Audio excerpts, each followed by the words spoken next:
जिसके अंदर हम नाम भी मेंशन करते हैं भी किसको पे करना है, यानी हम ये इंडिकेशन दे रहे हैं कि एक स्पेसिफिक पर्सन को पे करना और उसका नाम जो है वो उस इंस्ट्रूमेंट में मेंशन होगा। अगर हम एक चेक ट्रांसफ़र करें तो उसका नाम उसमें मेंशन होगा। जैसे आप इसमें देख सकते हैं पे राम, इसका मतलब राम को पे करो। और ऐसा लिखा हो सकता है पे राम और टू हिज ऑर्डर, इसका मतलब राम को पे करो या फिर राम जिसको ऑर्डर कर रहा है, जिसको आगे ट्रांसफ़र कर रहा है, तो उसको इस चेक की जो अमाउंट है वो पे करो। तो ब्लैंक वो था जिसमें एक पर्टिकुलर पर्सन का नेम मेंशन नहीं था, उसे आप easily one person to another transfer कर सकते थे। और कंप्लीट जिसमें आप एक स्पेसिफिक पर्सन को ऑर्डर दे रहे हो रिस्क को कम करने के लिए कि भाई इस चेक की अमाउंट जो है, इस इंस्ट्रूमेंट की अमाउंट इस पर्सन को ही दी जाएगी।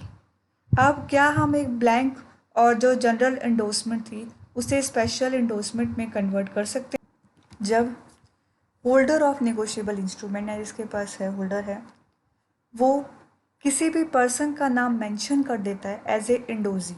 इंडोजी यानी जिसको हमने अपना इंस्ट्रूमेंट ट्रांसफ़र किया है कि भाई इसको पेमेंट ली जाए, या फिर ये जिसको ऑर्डर करता है उसको पेमेंट की जाए।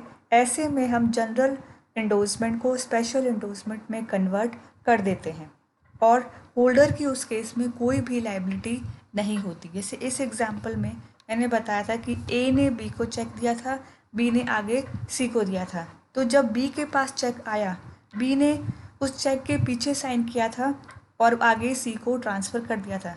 बी ने जब चेक पर साइन किया तब ए ने उसके साइन के ऊपर अगर वो लिख देता है कि पे सी को पे करो या फिर टू हिज ऑर्डर, इसका मतलब सी जिसको ऑर्डर कर रहा है उसको इस चेक की पेमेंट पे करो, उस सिचुएशन में ए की कोई भी पर्सनल लाइबिलिटी नहीं रह जाती एज ए एंडोज़र। उस केस में बी जो है वो एंडोज़र माना जाएगा जिसने अपना इंस्ट्रूमेंट सी के फेवर में ट्रांसफ़र कर दिया। और वो स्पेशल इंडोर्समेंट इसलिए होगा क्योंकि उसमें सी का नाम मेंशन होगा कि इस चेक की पेमेंट हम सी को दे रहे हैं। नेक्स्ट है आपका रिस्ट्रक्टिव इंडोर्समेंट। रिस्ट्रक्टिव इंडोर्समेंट यानी एक ऐसा ट्रांसफ़र जिसमें कुछ कंडीशंस होती हैं, जिसमें हम ओनली वर्ड का यूज़ करते हैं, कुछ ऐसे वर्ड्स का यूज़ करते हैं जिससे कि उस नेगोशिएबल इंस्ट्रूमेंट को आप फ्यूचर में यूज़ नहीं कर सकते। जैसे आप कंडीशन के बाद ओनली वर्ड यूज़ कर रहे हो, इसका मतलब ये है कि जो कंडीशन दे रखी है उस कंडीशन को पूरा करना ज़रूरी है। जैसे इसमें एग्जांपल है पे टू ए ओनली, कि भाई हमने जो इंस्ट्रूमेंट ट्रांसफ़र करते हुए कंडीशन लगा दी कि सिर्फ इस इंस्ट्रूमेंट के अगेंस्ट जो पेमेंट है वो सिर्फ ए को ही मिलेगी, किसी दूसरे पर्सन को नहीं मिलेगी। तो रिस्ट्रक्टिव इंडोर्समेंट यानी ट्रांसफ़र तो हो रहा है बट विथ कंडीशन, और वो ट्रांसफ़र जो है वैलिड तभी होगा जब उस कंडीशन को हम पूरी करेंगे। Partial endorsement.